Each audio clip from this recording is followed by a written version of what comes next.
नमस्कार दोस्तों, मेरा नाम दीपक है। आर्या स्टडी अड्डा में आप सभी का स्वागत है। आज हम पढ़ने वाले हैं कैलेंडर के बारे में। हमारा हिंदी कैलेंडर राष्ट्रीय पंचांग होता है। बात करें वहीं अंग्रेजी कैलेंडर की तो ग्रेगोरियन कैलेंडर होता है।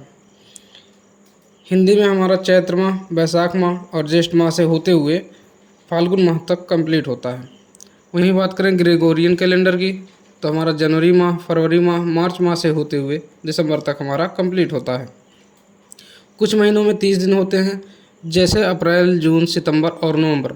बाकी महीनों में 31 दिन होते हैं, सिर्फ फरवरी को छोड़कर। बात करें हम इसके कॉन्सेप्ट की तो इसमें जो कॉन्सेप्ट यूज होता है वो है सप्ताह। हमारा एक सप्ताह में 7 दिन होता है: सोमवार, मंगलवार, बुधवार, बृहस्पतिवार, शुक्रवार, शनिवार और रविवार। सोमवार सप्ताह का पहला दिन होता है, मंगलवार दूसरा दिन होता है, बुधवार तीसरा दिन, बृहस्पतिवार चौथा दिन, शुक्रवार पाँचवा दिन, शनिवार छठवां दिन और सातवां दिन रविवार हो जाता है। लेकिन फिर रविवार के बाद जैसे हम सोमवार में आते हैं तो ये हमारा 8वां दिन हो जाता है, जो कि रिपीट होता है। चलिए हम मानते हैं 1 जनवरी को हमारा सोमवार था, ये हमारा सोमवार हो गया। इसमें हम 7 दिन आगे जाएंगे तो हम देखेंगे कि हमारा 8 जनवरी को भी सोमवार हो रहा है। उसी तरह से 7 दिन आगे 15 जनवरी को भी सोमवार, और फिर हम आगे 7 दिन जाएंगे तो 22 जनवरी को भी हमारा सोमवार हो रहा है। आइए इसे उदाहरण के माध्यम से समझते हैं। हमारा उदाहरण है, यदि आज सोमवार है तो 27 दिन बाद का दिन क्या होगा।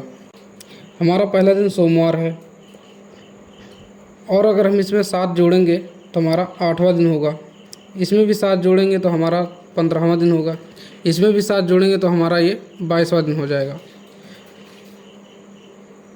अब हम यहाँ देख रहे हैं कि 1 को सोमवार था तो 7 दिन बाद भी सोमवार होगा, उसके 7 दिन बाद भी सोमवार होगा, उसके 7 दिन बाद भी सोमवार होगा। यहाँ हमारा बचा 5 दिन, और हम ये 5 अगर सोमवार में जोड़े तो सोमवार प्लस 5 बराबर शनिवार हो जाएगा। लेकिन ये हमसे कह रहा है कि 27 दिन के बाद का दिन क्या होगा, तो यानी कि शनिवार के बाद का दिन क्या होगा। तो शनिवार के बाद हमारा रविवार आता है, यही हमारा आंसर होगा। लेकिन दोस्तों हमें इस तरह से हल नहीं करना है, हम इसे अपने स्मार्ट अप्रोच से सॉल्व करेंगे। हम 27 को 7 से भाग देंगे तो हमारा शेष रिमाइंडर 6 बचेगा, और सोमवार में 6 जोड़ देंगे तो हमारा आंसर रविवार हो जाएगा। लेकिन यहाँ पर देखें तो कि अगर हम यहाँ पर 6 जोड़ते हैं, उससे अच्छा ये है 6 दिन आगे जाने के बजाय 1 दिन पीछे चले जाएं, और अगर हमें 5 दिन आगे जाना है तो हम 2 दिन पीछे चले जाएंगे। यदि हमें 4 दिन आगे जाना है तो हम 3 दिन पीछे चले जाएंगे। यही कॉन्सेप्ट अगर हमसे 6 दिन पीछे जाने के लिए कह रहा है तो हम 1 दिन आगे चले जाएंगे। अगर हमसे 5 दिन पीछे जाने के लिए कह रहा है तो हम 2 दिन आगे चले जाएंगे। अगर हमसे 4 दिन पीछे जाने के लिए कह रहा है तो हम 3 दिन आगे चले जाएंगे। उम्मीद करता हूँ इतना सब आपको समझ में आ गया होगा। अब हम चलते हैं अपने सवालों पर। पहला सवाल है, यदि आज सोमवार है तो 16 दिन बाद का दिन क्या होगा। तो हम 16 को 7 से भाग देंगे, हमारा रिमाइंडर 2 आया। हम सोमवार में 2 को जोड़ देंगे तो हमारा उत्तर बुधवार हो जाएगा।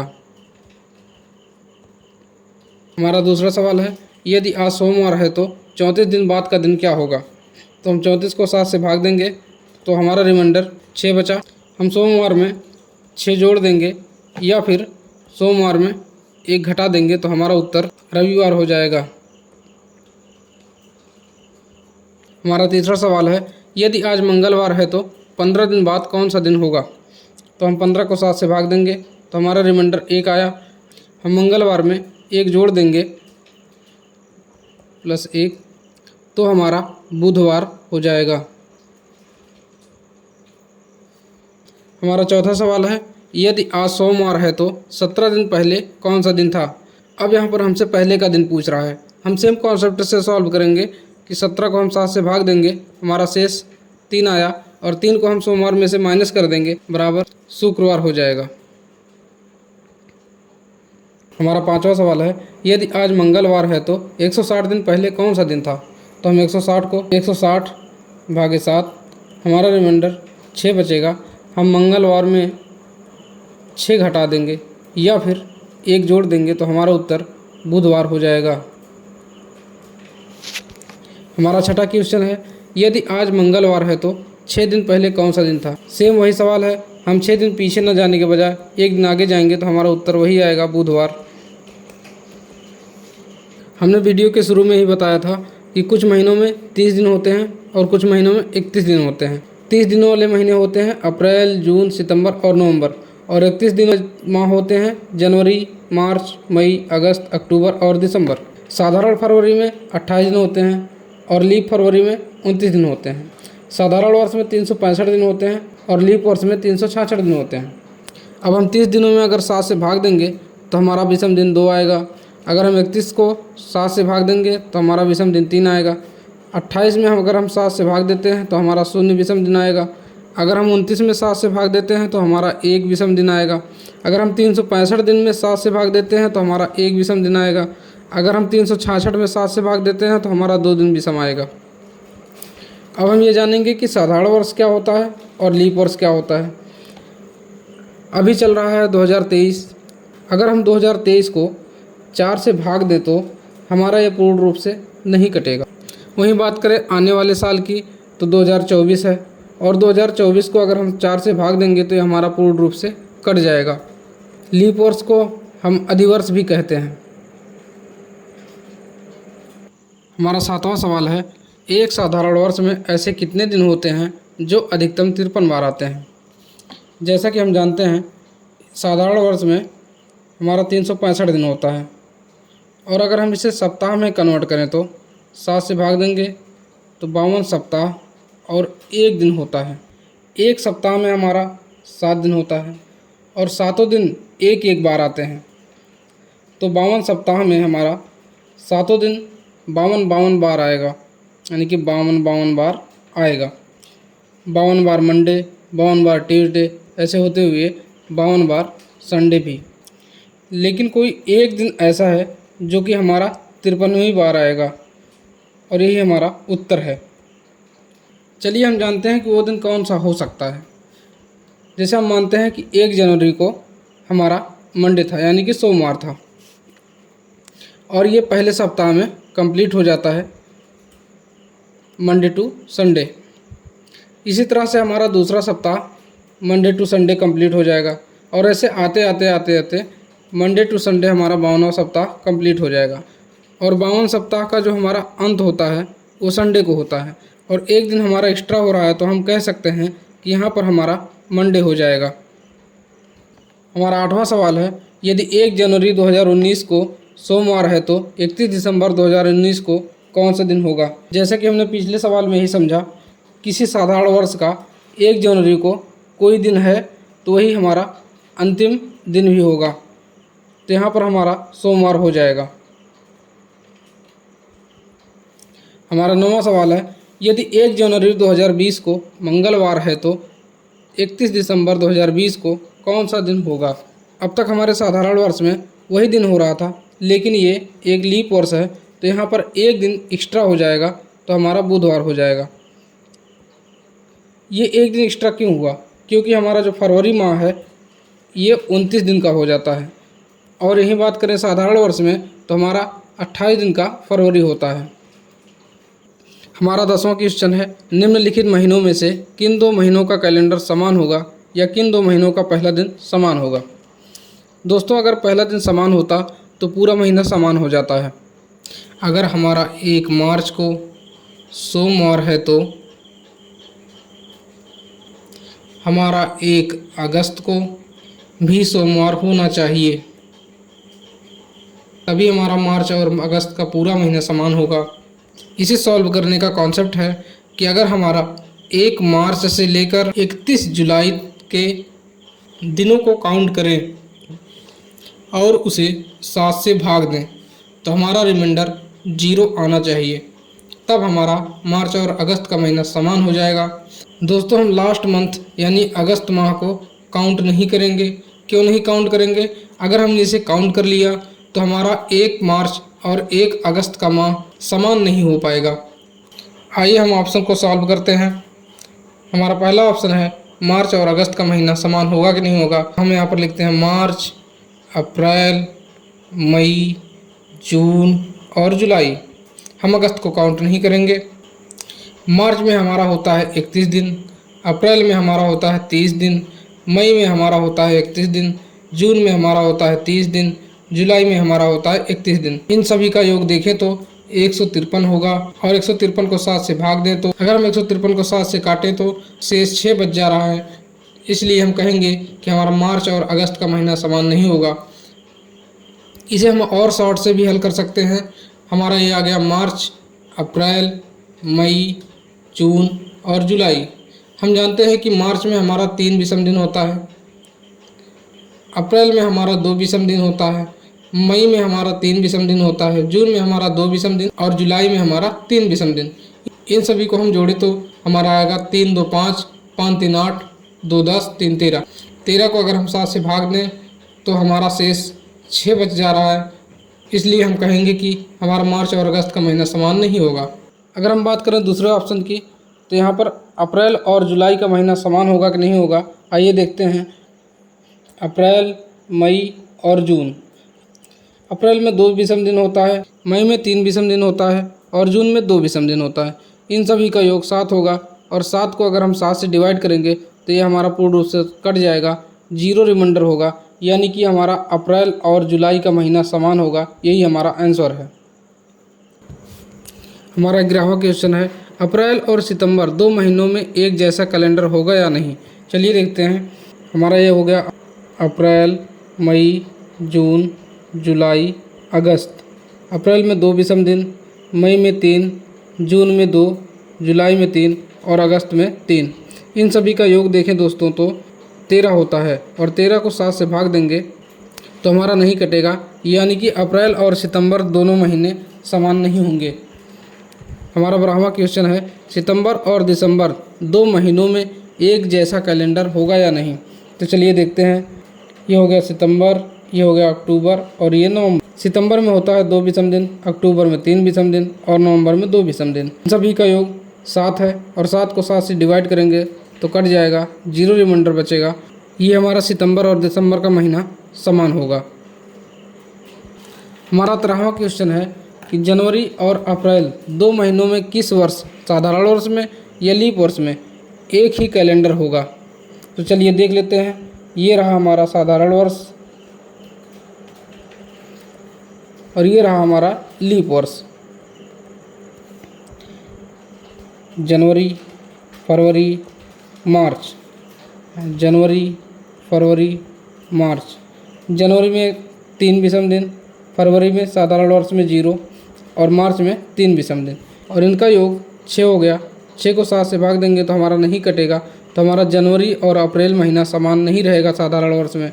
हम बात करें लीप की तो जनवरी में 3, फरवरी में 1 और मार्च में 3 विषम दिन। इन सभी का योग 7 है और 7 को 7 से भाग देंगे तो कट जाएगा, यानी कि हमारा जनवरी और अप्रैल महीना लीप वर्ष में समान रहेगा। हमारा 14वां क्वेश्चन है, वर्ष 2021 के बाद वह वर्ष ज्ञात कीजिए जिसका पूरा वर्ष कैलेंडर वर्ष 2021 के समान होगा। हम अच्छी तरह से जानते हैं कि साधारण वर्ष में 365 दिन होते हैं। अगर हम इसे 7 से भाग दें तो हमारा रिमाइंडर 1 बचता है। वहीं बात करें लीप वर्ष की तो लीप वर्ष में 366 दिन होते हैं। 366 दिन को हम 7 से भाग देंगे तो हमारा रिमाइंडर 2 बचेगा। तो चलिए रिमाइंडर लेना शुरू करते हैं। 2021 में हमारा 1 रिमाइंडर होगा, 2022 में 1 रिमाइंडर, 2023 में 1 रिमाइंडर, 2024 में 2 रिमाइंडर। दोस्तों हम ये रिमाइंडर तब तक लेते रहेंगे जब तक हमारे रिमाइंडर का योग 7 ना हो जाए। 2025 में 1 रिमाइंडर, 2026 में 1 रिमाइंडर। अब हम यहाँ देखेंगे कि हमारा जो रिमाइंडर है 2026 तक 7 कंप्लीट हो चुका है और हम इसे अगर 7 से भाग देंगे तो हमारा रिमाइंडर 0 बच जाएगा। लेकिन हमारा 2026 आंसर नहीं होगा। क्यों नहीं होगा? क्योंकि हमने 2026 का पूरा साल जोड़ लिया है, जैसे पिछले सवालों में महीनों के कंडीशन में किया था। तो हमारा आंसर 2026 के बाद 2027 होगा। हमारा 15वां क्वेश्चन है, वर्ष 2020 के बाद वह वर्ष ज्ञात कीजिए जिसका एकमात्र जनवरी महीना का वर्ष 2020 के समान होगा। तो चलिए हम रिमाइंडर लेना शुरू करते हैं। 2020 में 2 रिमाइंडर, 2021 में 1 रिमाइंडर, 2022 में 1 रिमाइंडर, 2023 में 1 रिमाइंडर, 2024 में 2 रिमाइंडर। अब हम देखेंगे कि इसका योग 7 हो चुका है। 7 को हम 7 से भाग देंगे तो 0 आएगा। जैसा कि हम जानते हैं 2024 हमारा आंसर ना होकर 2025 होगा, और 2025 का पूरा कैलेंडर समान नहीं होगा, सिर्फ जनवरी को छोड़कर। इसका कारण क्या है? जैसे कि 2021 का कैलेंडर 2027 में यूज हो रहा था, और ये 2021 जो है साधारण वर्ष था, 2027 भी साधारण वर्ष है। अब यहाँ पर 2020 एक लीप वर्ष है और इसका कैलेंडर 2025 में यूज हो रहा है, जो कि एक साधारण वर्ष है। इसीलिए सिर्फ जनवरी माह समान होगा। लेकिन दोस्तों, आपको ऐसे हल करने की ज़रूरत नहीं है। हम आपको एक बेस्ट ट्रिक बताएंगे। चाहे कोई भी वर्ष हो, उसे हम 4 भाग में बांट सकते हैं। लीप वर्ष से 1 वर्ष ज़्यादा, लीप वर्ष से 2 वर्ष ज़्यादा, और लीप वर्ष से 3 वर्ष ज़्यादा। या तो लीप वर्ष होगा, या तो लीप वर्ष से 1 वर्ष ज़्यादा होगा, या तो लीप वर्ष से 2 वर्ष ज़्यादा होगा, या तो लीप वर्ष से वो 3 वर्ष ज़्यादा होगा। अगर लीप वर्ष से 4 वर्ष ज़्यादा हो गया तो दोबारा से वो लीप वर्ष हो जाएगा। जैसे आपका 2020 के बाद 1 वर्ष ज़्यादा है 2021, और 2 वर्ष ज़्यादा है, और 3 वर्ष ज़्यादा है 2023। उसी तरह से 2020 से 4 वर्ष ज़्यादा है, लेकिन ये लीप वर्ष हो गया। 2024 से 1 साल ज़्यादा है 2025, 2024 से 2 साल ज़्यादा है 2026, 2024 से 2 साल ज़्यादा है 2027। अब हम इसको यूज कैसे करेंगे? 2020 का कैलेंडर अगर हमें देखना है कि पूरा साल किस साल में यूज होगा, तो हम इसमें 28 जोड़ देंगे प्लस 28, तो हमारा 2048 हो जाएगा। और जो 2020 का कैलेंडर है 2048 में पूरा यूज होगा। उसी तरह हम देखेंगे कि 2021 का कैलेंडर जो है, इसमें हम 6 जोड़ देंगे तो का कैलेंडर बन जाएगा।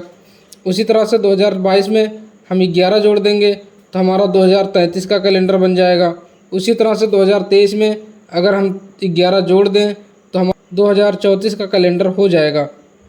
सेम यहाँ पर भी करेंगे, हम इसमें 28 जोड़ेंगे और इसमें 6 जोड़ेंगे, इसमें 11 जोड़ेंगे, इसमें भी 11 जोड़ेंगे। इसमें जब 28 जोड़ेंगे तो 2052 हो जाएगा, इसमें जब जोड़ेंगे तो 2031 हो जाएगा, इसमें जब हम जोड़ेंगे तो 2037 हो जाएगा, इसमें जब हम जोड़ेंगे तो 2038 हो जाएगा। बस आपको सिर्फ यही एक ट्रिक याद रखी है कि 28 6 11 11, 28 6 11 11। हमारा 16वां सवाल है, 1991 का कैलेंडर किस वर्ष के कैलेंडर के समान होगा? तो सबसे पहले हम ये जानेंगे कि लीप वर्ष से ये कितना साल ज़्यादा है। यानी कि अगर हम 1991 में 4 से भाग देंगे तो हमारा जो रिमाइंडर बचेगा वही लीप वर्ष से ज़्यादा का वर्ष होगा। तो यहाँ पर 4 एकम 4, 4 चौक 16, फिर 4 9 36, फिर 4 7 28। यहाँ पर हमारा रिमाइंडर आ गया 3। अब ये जो 3 है ये लीप वर्ष से 3 वर्ष अधिक है। तो अब हम 1991 में 11 जोड़ देंगे तो हमारा आंसर 2002 हो जाएगा।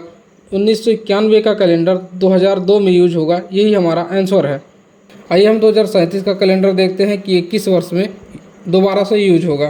तब इसे 2037 में 4 से भाग देंगे तो 4 पंचे 20, फिर 4 9 36, शेष हमारा बचा 1, और 1 जो है लीप वर्ष से 1 वर्ष अधिक है। तो हम यहाँ पर हम 2037 में 6 जोड़ देंगे तो 7 6 13 के 3 हासिल 1, 3 1 4, यानी कि हमारा 2043 में 2037 का कैलेंडर दोबारा से यूज होगा। दोस्तों, हमारा 17वां क्वेश्चन है, 400 साल में कितनी बार 30 तारीख आएगी? तो हम जैसा कि जानते हैं 30 तारीख सभी महीनों में आती है, फरवरी में सिर्फ छोड़कर। तो हमारा एक वर्ष में 11 बार 30 तारीख आती है। उसी तरह से 400 वर्ष में हमारा 4400 बार आएगा, यही हमारा आंसर है। अगर हमारा यहाँ 30 ना देकर 31 तारीख दे दिया होता तो हमारा एक साल में 7 बार 31 तारीख आता है। तो हमारा 400 साल में 400 गुणे 7 यानी कि 2800 बार 31 तारीख आएगी। हमारा 18वां क्वेश्चन है, 400 साल में कितनी बार 29 तारीख आएगी? तो हम जैसा कि जानते हैं कि सभी महीनों में 29 तारीख आती है, लेकिन फरवरी में कभी कभी आती है। तो हमारा एक साल में 11 बार, तो 400 साल में 400 गुणे 11 बराबर 4400 बार, ये हो गया। तो हम लीप वर्ष को देख लेते हैं। हमारा 400 वर्षों में लीप वर्ष होता है 97। हम 4400 में 97 जोड़ देंगे तो ये हमारा 4497 आंसर हो जाएगा, जो कि 400 वर्षों में 29 तारीख 4497 बार आता है। हमारा 100 वर्षों में 24 लीप ईयर होता है, 200 वर्षों में 48 लीप ईयर होता है, 300 वर्षों में 72 लीप ईयर होता है, लेकिन 400 वर्षों में एक साल बढ़कर 97 लीप ईयर होता है। अगर हम नॉर्मली देखें तो 100 को हम 4 से भाग देंगे तो हमारा 25 आता है। तो ये हमारा 24 क्यों आया? यहाँ पर लीप शताब्दी वर्ष का कॉन्सेप्ट लगा है। लीप शताब्दी वर्ष का कॉन्सेप्ट क्या होता है? ये कॉन्सेप्ट कहता है कि 100वां वर्ष खुद में लीप वर्ष नहीं होता। क्यों नहीं होता? क्योंकि जिसके पीछे 2 जीरो लगे होते हैं वो एक लीप शताब्दी वर्ष हो जाता है, और लीप शताब्दी वर्ष में 4 से भाग ना देकर 400 से भाग देते हैं। जैसे अगर हम 100 में 400 से भाग देंगे तो हमारा ये पूरा नहीं कटेगा। 200 में 400 से भाग देंगे तो हमारा ये पूरा नहीं कटेगा। 300 में भी 400 से भाग देंगे तो ये पूरा नहीं कटेगा। लेकिन हम यहीं अगर 400 में 400 से भाग देते हैं तो ये हमारा पूरा कट जाएगा, जो कि एक लीप शताब्दी वर्ष है।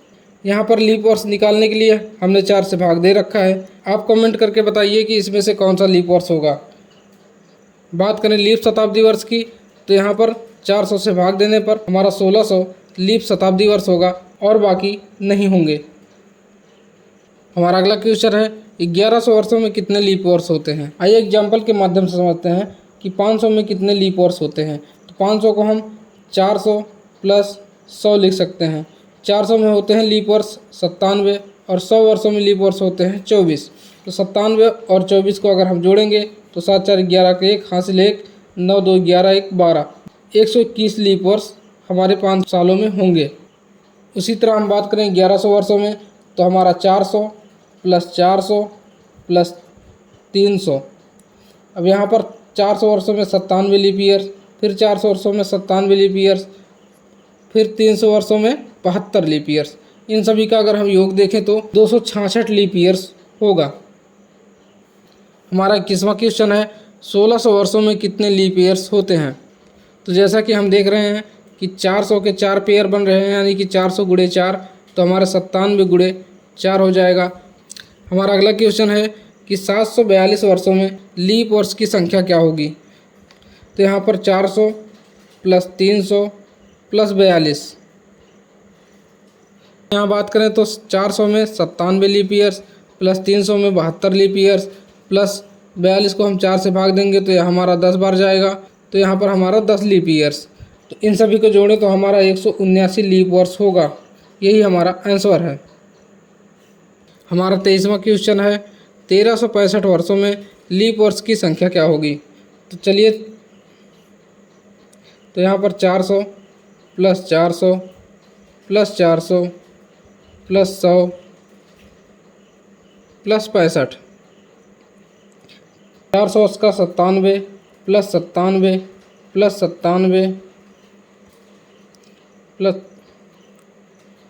97 प्लस 24 प्लस 65 भागे 4, तो 16 चौका 64, तो यहाँ पर आ जाएगा 16। इन सभी का योग देखें तो 331 लीप वर्ष होगा। यही हमारा आंसर है। हमारा 24वां क्वेश्चन है 90 वर्षों में विषम दिनों की संख्या क्या होगी। जैसा कि हम जानते हैं एक साधारण वर्ष में हमारा 365 दिन होता है। उसी तरह से 90 वर्षों में निकाल लेंगे हम तो 365 बराबर हो जाएगा 32,850। लेकिन हमारे 90 वर्षों में कुछ लीप ईयर भी हैं, तो हम 90 को 4 से भाग देंगे तो 4 दूनी 8, फिर 4 दूनी 8, यानी कि ये 22 बार जाएगा। 22 चौका 88, तो यहाँ पर हमारा 22 ऐड हो जाएगा। इसे जोड़ने पर 32,872 आएगा। इसे अगर हम 7 से भाग दें, इसे अगर हम काटेंगे तो हमारा रिमाइंडर 5 बचेगा। यही हमारा विषम दिन है। तो हम कह सकते हैं कि 90 वर्षों में हमारा सिर्फ 5 विषम दिन होगा। यही हमारा आंसर है।